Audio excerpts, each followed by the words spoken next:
السلام علیکم دوستو، آج کا جو ویڈیو ہے اس میں ہم آپ کو وہ بیان دکھانے جا رہے ہیں جس میں مولانا محمد احمد لاٹ صاحب جو ہندوستان کا تبلیغی مرکز کا بہت بڑے عالم ہیں، تو اس کی وہ بیان ہم آپ کو سنائیں گے جس میں وہ کہتے ہیں کہ ہم نظام الدین مرکز نظام الدین میں ہم گئے تھے، تو وہ اپنی ایک بیان سنا رہے ہیں، بہت دکھی بیان ہے، آپ سن لیں انشاءاللہ آپ کو۔ مجھے یاد ہے، مجھے خوب یاد ہے، جب ہم کہیں سے تشکیل سے نظام الدین آتے تھے بنگلے والی مسجد، سیڑھی پر قدم رکھتے ایسے معلوم ہوتا تھا جیسے ہم اپنے گھر آ گئے، اپنے ماں باپ کے پاس آ گئے۔ سب سے پہلے یوسف بھائی ڈرائیور تھے نا، اللہ ان کی مغفرت فرماوے، پالنپور کے، وہ امیر تھے، اور ہم وہاں گئے تو بس اسٹینڈ پر کھڑے تھے۔ کہاں؟ انہوں نے ہم سے پوچھا کہاں جا رہے ہو؟ مرکز جا رہے ہیں۔ مرکز کیا ہے؟ بنگلے والی مسجد۔ وہاں کیا کرنا ہے؟ آدمی کہیں جاتا ہے تو کچھ لے کے جاتا ہے، کچھ لے کے آتا ہے، تو کیا؟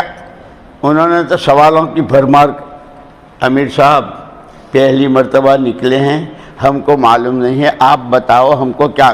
تو پھر انہوں نے بتایا کہ بہت چھوٹی مسجد ہے، بہت چھوٹی مسجد، کچھ اللہ کے بندوں نے اپنے آپ کو فارغ کر کے اس میں ڈال دیا ہے، اور کیسی قربانیاں۔ مولانا یوسف صاحب اور مولانا انعام الحسن صاحب رحمہم اللہ کو مولانا الیاس صاحب رحمۃ اللہ علیہ کاندھلے سے لائے تھے نظام الدین۔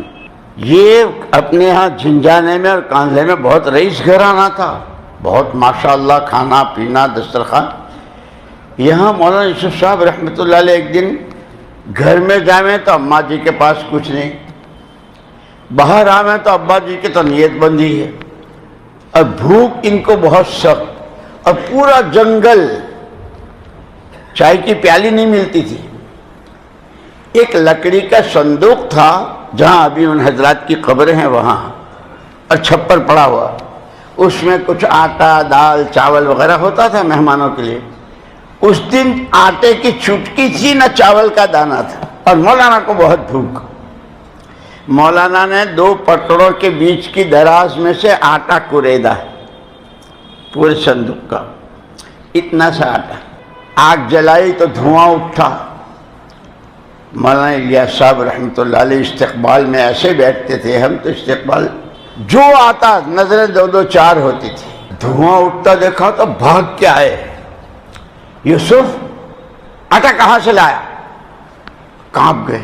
ابا جی چوری نہیں کی ہے، بھیک نہیں مانگی، مجھے بھوک بہت لگی، میں نے اس میں سے کوریدا ہے۔ کیا وہ وقت تھا! مولانا محمد الیاس صاحب رحمۃ اللہ علیہ فرمایا، یوسف آج کے بعد تیری 4 دیواری میں کبھی فاقہ نہیں آئے گا۔ سن 47 میں کروڑ پتی ہمایوں کے مقبرے میں پناہ لے رہے تھے، روٹی کو کھانے کو روٹی نہیں تھی، اور یہاں مہمان کھا رہے تھے۔ اللہ، اسی لیے دوستو مولانا یوسف صاحب رحمۃ اللہ علیہ فرماتے تھے، خالی آنے جانے کا نام تبلیغ نہیں ہے، تبلیغ تو ہماری سوچ بدل جائے۔ جیسے مولانا الیاس صاحب رحمۃ اللہ علیہ کے سامنے کچھ میواتی بیٹھے تھے، اور حضرت کی باتیں اور ان کی سادگی میواتیوں کی۔ مولانا ابوالحسن علی ندوی رحمۃ اللہ علیہ بیٹھے ہوئے تھے، اور ان پر بہت بے چینی کیا، اللہ حضرت اپنے آپ کو اتنا تھکا رہے ہیں، اور حال ان کا پتہ نہیں سمجھتے ہیں کہ نہیں، لیکن پوچھنے سے مولانا الیاس صاحب رحمۃ اللہ علیہ کو کوئی ضرورت پیش آئی تو وہ مجلس سے گھر کے دروازے پر گئے، تو مولانا علی میاں صاحب رحمۃ اللہ علیہ نے پوچھ لیا، یہ جو حضرت کہہ رہے تم سمجھ بھی رہے ہو؟ ہاں، نو کہہ رہو 4 مہینہ لو چلے جاؤ، نو کہہ رہو، ہم تو اتنی سمجھ رہے ہیں۔ خدا کرے یہ بھی سمجھیں کہ خدا کرے تم بھی یوں کہو، تم میواتی جیسے ان پڑھ تو نہیں ہو نا، تم تو بہت پڑھے لکھے ہو، تو خدا کرے تم بھی یہ سمجھو کہ مولوی صاحب ساری اس لیے کہہ رہے ہیں کہ 20 فروری کو 4 مہینے کی جماعتیں، ارے کہو نا انشاءاللہ۔ بہت مزے کا بیان تھا، بہت اچھا مزہ آ گیا۔ اچھا مزہ آ گیا، بالکل۔